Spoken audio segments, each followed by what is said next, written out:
కొంచెం పనుండి ఊరికెళ్ళినా నేనెప్పుడు ఊరెళ్ళినా ఒకే బస్‌లో ట్రావెల్ చేస్తా. ఎందుకంటే మా ఊరికి దగ్గరగా వెళ్ళే బస్ ఇదొక్కటే హైదరాబాద్ నుంచి. నా మొద్దు నిద్ర ఏందో గాని నైట్ పడుకుంటే తెల్లవారిదాకా మెలుకువే ఉండదు. 5 నిమిషాల్లో బస్ దిగుతాననంగా మెలుకువొచ్చింది.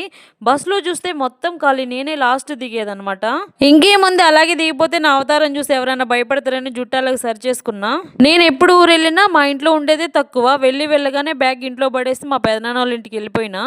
అక్కడ మా తమ్ముడు వాళ్ళ ఫ్యామిలీ కూడా వచ్చింది. వాడి పిల్లలతోటి, వాడితోటి చాలా టైం స్పెండ్ చేసిన.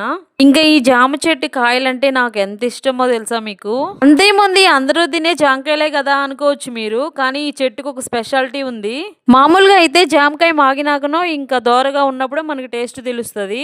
కానీ ఈ చెట్టుకు మాత్రం పిందె పుట్టగానే దాని టేస్ట్ తెలిసిపోద్ది మనకి.